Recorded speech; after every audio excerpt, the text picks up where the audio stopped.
Halo has been very much in the news over the course of the last couple of weeks. It really started a couple of months ago when Halo Infinite got delayed. People have been very vocal in how they felt about why the game definitely needed a delay and when the game was actually going to release ever since they started bringing new people in to basically assist with the project. But the Halo hype has not stopped because Master Chief Collection is definitely doing numbers on the PC platform. And it looks like we're going to get some enhancements to the Master Chief Collection once it releases, and it looks like Halo 5 is also going to get some enhancements. I know there's going to be a lot of people out there looking forward to this, so let's talk about it.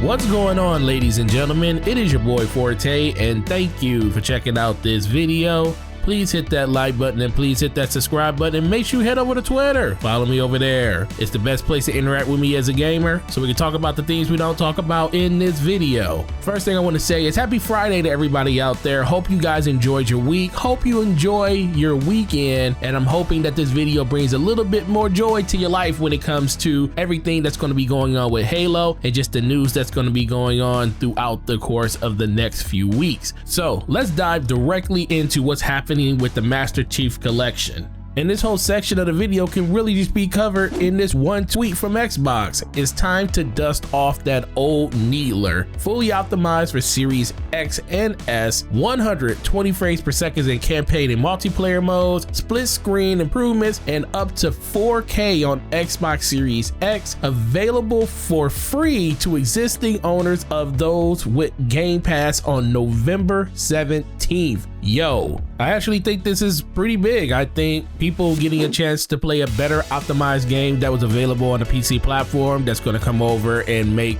the experience a lot better for console players is always the best way to go. I'm very excited to see what it looks like running at 120 FPS when it comes to console gaming. I have played the Master Chief Collection and I actually get well over 120 frames on PC because it's available on Steam and Game Pass over there, and it does make the experience a lot better. People don't realize that tripling and doubling the frame rate really helps with just the presentation of the game. Everything looks smoother. You don't have any screen tearing.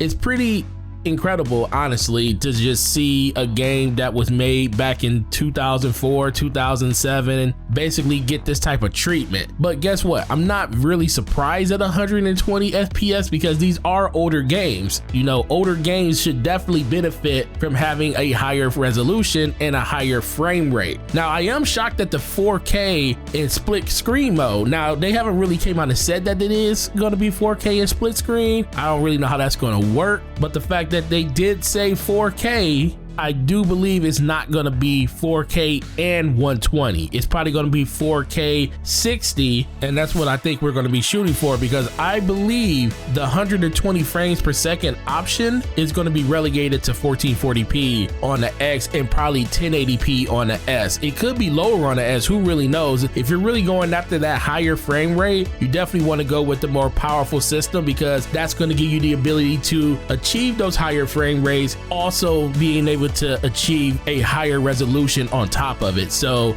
the X is always going to be the #1 platform you want to go for when it comes to the combination of performance and visuals, where the S is going to be more in line with your thoughts on just performance itself. So I know a lot of people are going to be excited to actually get their hands on this game and try out these higher frame rates and the higher resolution that's going to be available on November 17th. And on top of that, please let me know which game are you super excited to actually play when it comes to the Master Chief Collection. All of them are going to be available from Halo 1 all the way through ODST and Reach. They're all getting this upgrade. So which one are you going to try out first if you're interested in the Master Chief Collection? Let's talk about it down in the comment section. Now, since we talked about the Master Chief Collection, you can't talk about that without talking about the one game that's not available in the Master Chief Collection, which is Halo 5 Guardians. Of course, once people started hearing about all these enhancements coming to the Master Chief Collection, they definitely just pivoted over to Halo 5. Like, hey, what's going to happen with Halo 5? A lot of people were wondering if Halo 5 was going to get rolled into the Master Chief Collection over the course of the last couple of years, since they're trying to keep the Master Chief stuff all encompassing inside of one game. But But 343 has come out and talked about that, and they did say that even knowing there are enhancements coming to MCC, it doesn't mean that those same enhancements are going to be what's going to take effect on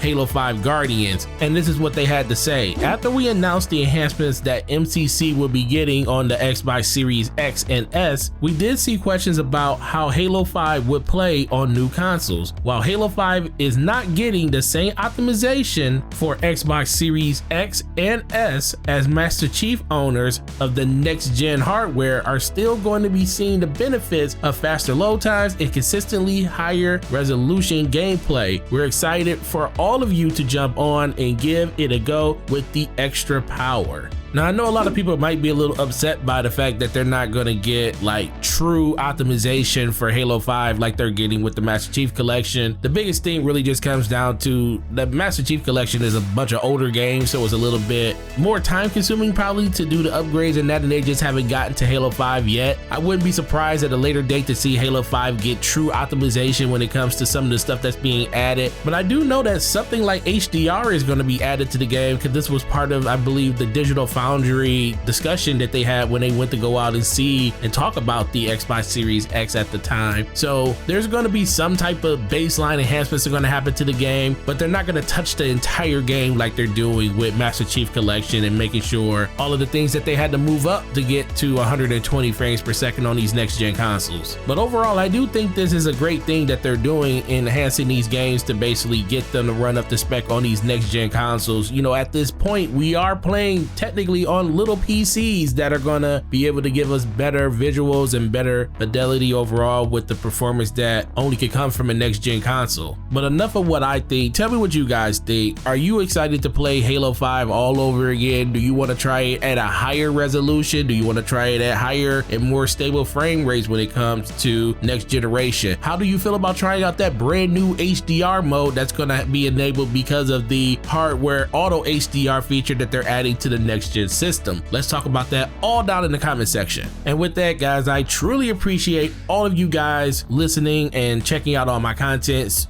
definitely a gift to have people like you in the community, and I appreciate every last one of you. It is really crazy that we are almost at these next gen consoles. We're just under 3 weeks away, and the only thing I'm trying to figure out at this point is what games I'm gonna play day one on my Xbox and on my PlayStation, because, you know, first world problems. But everything being available in Game Pass, it really just kind of doesn't stick out a lot until you actually think about the amount of money we usually spend on these next gen launches. We're not gonna have to spend that much money on Xbox because a lot of the stuff that we already have is gonna be there day one. Of course, we wish we had brand new experiences there day one that we can actually try out and see what our systems are truly made of. But I'm just looking forward to everything that's gonna be happening in the next generation. And I'm hoping you are too, because guess what? We're all gamers and we're all here to have fun. But hit the like button, hit the subscribe button. Please turn on the notifications so you can know the next time one of my videos go live. And I will see you guys in the next video. And if you didn't see it, check out the last video because the DPS podcast was lit. My boy Slow-Mo was in his bag,